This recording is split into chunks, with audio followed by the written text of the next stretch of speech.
창세기 27장 41절에서 46절 말씀. 그의 아버지가 야곱에게 축복한 그 축복으로 말미암아 에서가 야곱을 미워하여 심중에 이르기를 아버지를 곡할 때가 가까웠은즉 내가 내 아우 야곱을 죽이리라 하였더니 맏아들 에서의 이 말이 리브가에게 들리매 이에 사람을 보내어 작은 아들 야곱을 불러 그에게 이르되 내 형 에서가 너를 죽여 그 한을 풀려 하니 내 아들아 내 말을 따라 일어나 하란으로 가서 내 오라버니 라반에게로 피신하여 내 형의 노가 풀리기까지 몇 날 동안 그와 함께 거주하라. 내 형의 분노가 풀려 내가 자기에게 행한 것을 잊어버리거든 내가 곧 사람을 보내어 너를 거기서 불러오리라. 어찌 하루에 너희 둘을 이르랴. 리브가가 이삭에게 이르되 내가 햇사람의 딸들로 말미암아 내 삶이 싫어졌거늘 야곱이 만일 이 땅의 딸들 곧 그들과 같은 햇사람의 딸들 중에서 아내를 맞이하면 내 삶이 내게 무슨 재미가 있으리이까. 샬롬. 오늘도 하나님의 말씀으로 하루를 시작하신 여러분들에게 하나님의 은혜와 평강이 충만하게 넘치시기를 간절히 축복합니다. 2025년 3월 17일 월요일 우리 창세기 27장 41절에서 46절 말씀을 가지고 분열의 제약, 화해의 복음이라는 제목으로 함께 말씀 나누도록 하겠습니다. 가족 간의 갈등은 오늘날 우리 사회가 겪고 있는 매우 심각한 문제 중에 하나라고 얘기를 하죠. 실제로 가족과의 문제로 받는 스트레스가 직장에서 받는 스트레스보다 더 크다는 이야기도 있습니다. 2022년 이 한국보건사회연구원에 따르면 가족 갈등으로 인해 정신적 스트레스가 한 직장 스트레스보다 2.5배 정도 더 크다고 얘기를 했다고 해요. 특히 형제 자매 간의 갈등이 오랫동안 마음에 깊은 상처를 남겨서 평생 트라우마처럼 남는 경우도 있다라는 얘기를 본 적이 있습니다. 카톡이나 액자 속에 있는 완벽해 보이는 가족의 사진이 있지만 현실은 사진처럼 녹록지 않더라는 것이죠. 대부분의 가정에서는 크고 작은 갈등이 계속 일어나고 가족 간의 갈등이 전혀 없는 사람은 거의 없다라는 얘기입니다. 어쩌면 지금 우리가 살고 있는 이곳에서도 형제 사이에 극심한 갈등을 겪고 있는 성도가 있을지도 모르죠. 우리는 뭐 해외에 나와 있지만 그래서 몸은 또 떨어져 있지만 가족 간의 관계가 참 좋지 않은 경우도 우리가 많이 볼 수 있다는 것입니다. 오늘 본문 창세기 27장은 한 가정에서 벌어진 심각한 갈등 이야기를 보여줍니다. 우리가 어제 주일날 말씀 나눈 내용에서도 우리가 간략하게 봤습니다만 형 에서는 이 동생 야곱에게 장자의 축복을 빼앗기고 분노했죠. 야곱은 형의 분노가 무서워서 도망자 신분이 됐습니다. 어머니 리브가는 두 아들 사이에서 고통을 받았고 이들의 갈등이 오늘날 우리가 충분히 생각해 봐야만 하는 그런 모습이다라는 것이죠. 하지만 놀라운 사실은 하나님께서 이런 깨어진 가정조차 사용하셔서 더 큰 구속사, 구원의 역사를 이루어 가셨다라는 것입니다. 그래서 오늘 말씀을 통해서 이 분열된 속에서도 일하시는 하나님의 놀라운 은혜를 발견하는 저와 여러분들 되시기를 간절히 축복합니다. 오늘 본문 말씀 통해서 우리가 첫 번째로 기억해야 될 것은 죄의 결과로 찾아온 가족의 분열에 대해서 한번 봐야 됩니다. 우리 27장 41절 말씀 우리 다시 한번 같이 읽도록 하겠습니다. 그의 아버지가 야곱에게 축복한 그 축복으로 말미암아 에서가 야곱을 미워하여 심중에 이르기를 아버지를 곡할 때가 가까웠은즉 내가 내 아우 야곱을 죽이리라 하였더니 이 구절은 한 가족이 얼마나 비극적으로 무너질 수 있는가. 형제 간의 이 분노가 살인적 분노로 되는, 어찌 보면 이 최초의 살인 같은 가인과 아벨 사건 같은 일이 벌어질 수도 있겠다라는 그런 상황이죠. 여러분, 이 비극은 사실 하루아침에 일어난 일이 아니었습니다. 창세기를 거슬러 올라가 보면 이삭과 리브가의 편애가 갈등의 시작이었죠.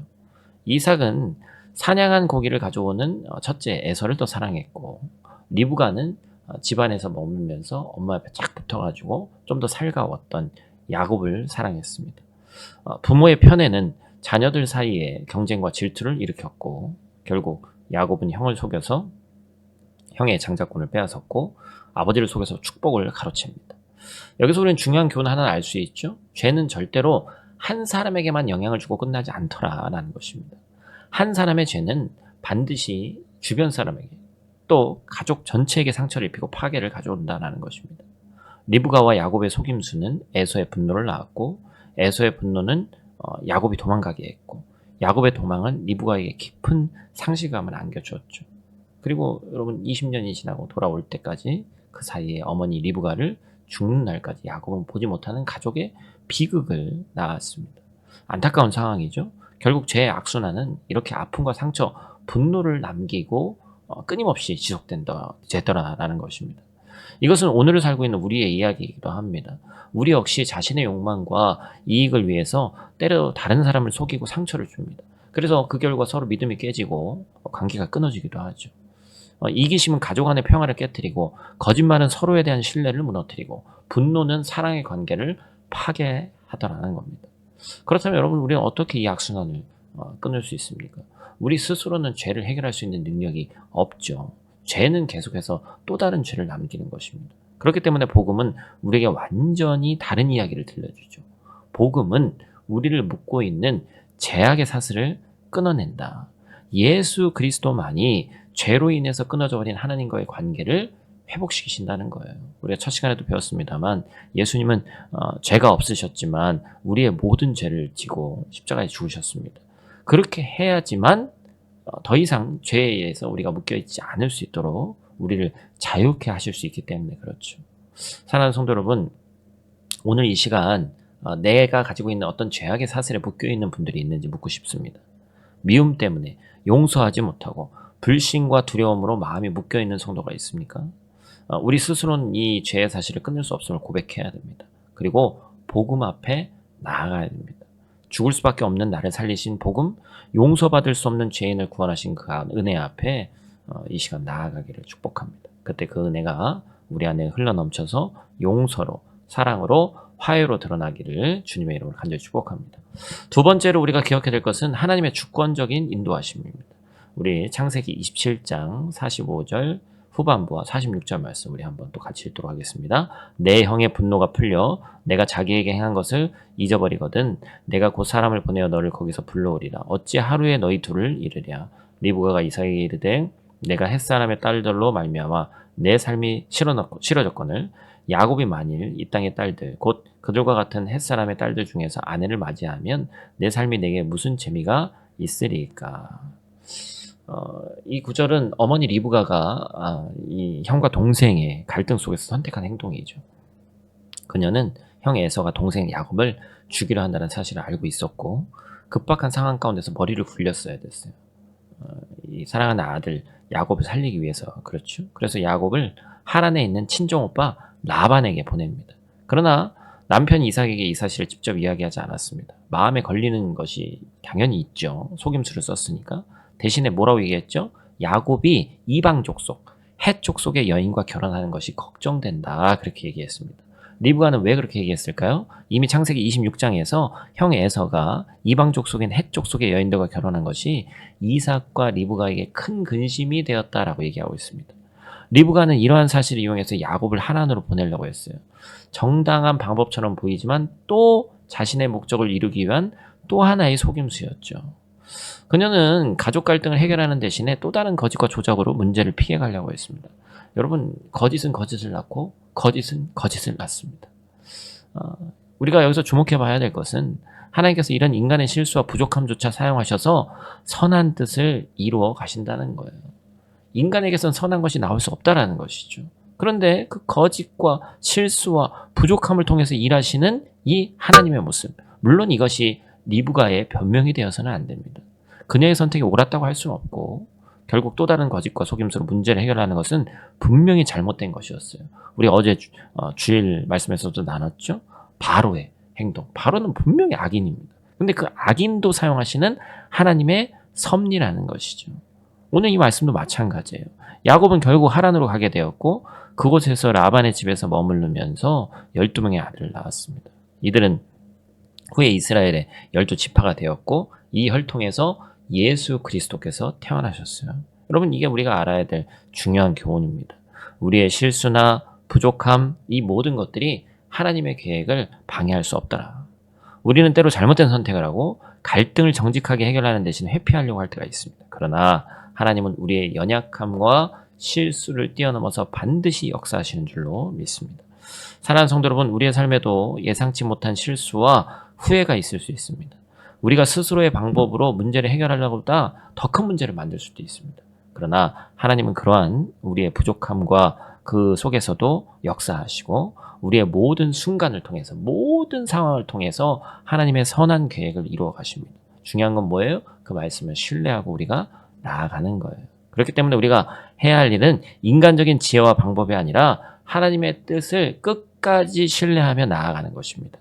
하나님께서는 우리의 잘못까지도 사용하셔서 결국 선을 이루시는 분이시다. 그렇기 때문에 하나님 앞에서 너무 완벽하려고 하지 마세요. 하나님 앞에 완벽하려고 해봐야 그 사람이 그 사람입니다. 도끼는 개끼니예요. 그렇기 때문에 우린 내려놓을 걸 과감히 내려놓고 하나님께 맡길 수 있어야 합니다. 여러분의 인생에서 어떤 실수와 어려움이 있더라도 지치고 낭망하고 내 자신을 비하하지 않기를 원합니다. 오히려 더 신뢰할 것은 그럼에도 불구하고 하나님의 주권적인 인도하심을 믿고 신뢰하며 나아가는 복된 인생 사시기를, 그리고 엄한 것에 스트레스 받지 않으시기를 간절히 축복합니다. 우리 함께 다 같이 있는 자리에서 기도하고 마치도록 하겠습니다. 신실하신 아버지 하나님, 감사를 드립니다. 오늘도 이 아침을 문을 열며 주님의 말씀 앞에 서게 하심에 감사를 드립니다. 우리의 가정과 삶 속에서 크고 작은 갈등이 있음을 이 시간 고백합니다. 어느 한 가정도 그런 것이 없는 가정은 없습니다.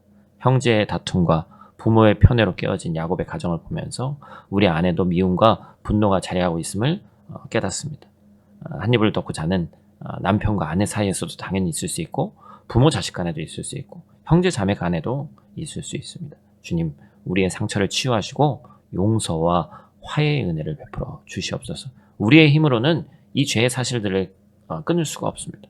그러나 십자가에서 우리를 위해 죽으신 예수 그리스도를 의지하며 나아갑니다. 주님의 사랑이 우리 가정과 공동체 안에 흘러가게 하시고 화해의 복음을 실천하는 삶 살 수 있도록 하나님 도와주시옵소서. 우리의 실수와 연약함 속에서도 선을 이루어 가시는 주님을 신뢰합니다. 우리의 길을 인도하시고 주님의 뜻을 따라가게 하여 주시옵소서. 오늘 하루도 우리의 말과 행동을 주장하시고 주님의 사랑을 전하는 도구 될 수 있도록 도와주시옵소서. 예수님 귀하신 이름으로 기도드립니다. 아멘.